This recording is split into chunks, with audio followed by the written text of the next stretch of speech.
Before we get into anything, I want you to take a breath, because what I'm about to say might feel a little uncomfortable at first, and that's okay. Discomfort is often the very first step toward clarity. Here it is. Your 50-50 split, it's not fair. In fact, for many couples, it's a slow-motion car crash. By treating your partner like a roommate in a clinical accounting exercise, you're ignoring the invisible labor and earning gaps that build quiet resentment. It's time to stop chasing transactional parity and start building actual financial intimacy.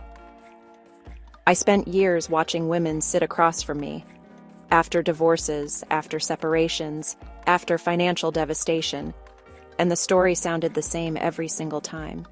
We split everything 50-50. I thought it was fair. I didn't realize how much I was drowning. Let's start with a question. When did splitting everything down the middle become the gold standard of modern love? The 50-50 split rose as a symbol of equality. In theory, beautiful. In practice, it's more complicated than a Venmo transaction at 11 p.m. over who owes who for the Thai food. In 2026, we're living with stagnant wage growth and living costs that have done anything but stagnate. The average rent in most U.S. cities has climbed to levels that would have seemed surreal a decade ago. Grocery bills, childcare, healthcare, all up. But incomes, especially for women, not keeping pace. There is a difference between a business partnership and a romantic partnership. A business partner tracks every dollar because the relationship is transactional by design. A romantic partner is supposed to be your safe harbor, the person you build a life with, not invoice. Venmo culture has quietly blurred that line. When every coffee run, every grocery haul, every spontaneous dinner out becomes a microtransaction with a note attached, you stop being partners. You start being auditors. You're not building a life together. You're building a ledger. Every purchase becomes a potential conflict. Every shared expense requires negotiation. Every month ends with a reckoning instead of a celebration. Over time, that fatigue doesn't just wear you down financially. It wears you down emotionally. It chips away at intimacy. It replaces warmth with wariness. Let's talk numbers. As of 2026, women still earn approximately 82 cents for every dollar earned by men in the United States. For women of color, that gap is significantly wider. For women who took time out of the workforce for caregiving, even wider still. Now, take that gap. Put it inside a 50-50 split. What do you have? A woman contributing a larger percentage of her income to the shared pot than her partner, every single month. For years, sometimes for decades. That's not equality. That's a structural disadvantage dressed up in fairness language. Lifestyle drag happens when the lower-earning partner in a relationship begins to overextend their budget to maintain a lifestyle that was designed around the higher earner's income. It looks like this. Your partner wants to vacation somewhere your salary can't comfortably accommodate. But you go anyway, because saying no feels like failing. You skip the savings transfer.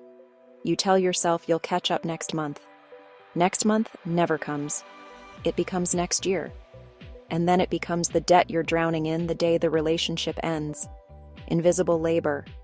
The planning, the managing, the emotional work of running a household. Studies consistently show that women carry a disproportionate share of this labor. When a couple splits expenses 50-50 while ignoring this invisible labor, what they're actually doing is charging one partner double. Half the bills plus all the unpaid work. There's a moment in many relationships, quiet, almost invisible, when a shift happens. The moment when you stop thinking about your finances as ours and start thinking about them as mine and theirs. Researchers identify financial scorekeeping as one of the leading predictors of relationship breakdown. Not infidelity, not communication issues, scorekeeping. And here's what's heartbreaking. Scorekeeping doesn't usually start with cruelty. It starts with a spreadsheet. It starts with trying to be fair. But fairness, applied without empathy, becomes a weapon. Every "you owe me 47" is a small withdrawal from the emotional bank account. The shift from collaborative to defensive. It becomes, I paid for that. You owe me. That was your decision, not mine. I'm not responsible for your finances. That shift, from we to me versus you, is a direct consequence of transactional financial structures. Many women have described this to me with the same phrase. I felt like I was living with a roommate. Not a partner, not a teammate, a roommate. Someone who paid their share and expected you to pay yours. And beyond that, had no real investment in your well-being or your future. That feeling of being financially adjacent to someone instead of financially intertwined with them is one of the loneliest feelings in the world. The shift I want to propose is from transactional parity to equitable contribution. This means each partner contributes a proportional percentage of their discretionary income to shared expenses.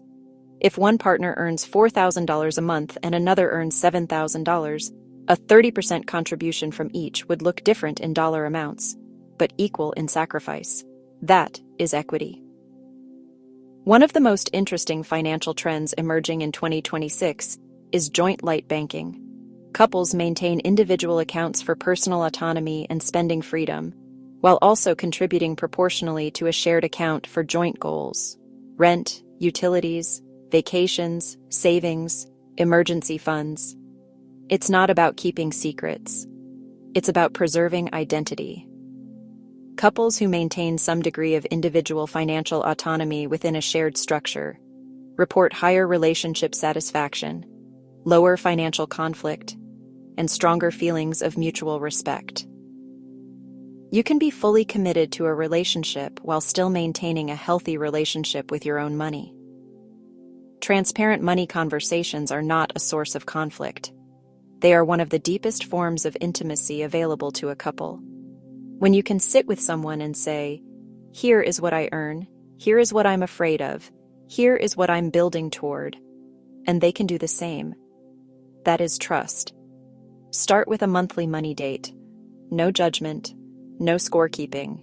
Just, here's where we are, here's where we want to go, here's how we get there together. So much of the conversation about finances in relationships stays at the level of monthly expenses. But the real question is, are we building anything together? Wealth is not just money saved. Wealth is security. It's options. It's the ability to make choices without being controlled by financial desperation. And it is built slowly, intentionally, over years of shared vision, not months of split receipts. I want you to think about your partnership through the lens of return on investment, not a cold corporate ROI, an emotional one. Ask yourself, is this relationship growing me? Is it stabilizing me? Is the life I'm building inside this partnership giving me more capacity, more joy, more safety, more freedom than I would have alone? Healthy financial partnerships should increase your individual wealth trajectory, not diminish it. True equity in a modern relationship is not about balancing a spreadsheet to zero. It's about showing up for your partner's potential. The partner who earns more contributes more without resentment. The partner who carries the invisible labor is seen and valued. Money conversations are held with openness instead of armor. A good partnership is not about two people splitting the cost of a life. It's about two people multiplying each other's potential. Starting over financially after a relationship is one of the hardest things a woman can do. It's also one of the most powerful. Because when you understand money, really understand it, you become someone that no spreadsheet can define. No relationship can diminish. No divorce can bankrupt. If this resonated with you today, drop a comment below. Tell me, has a 50-50 split ever left you feeling like something was off, even when you couldn't name what? I read every single one. If you're ready to go deeper, subscribe for more. I'll see you in the next one.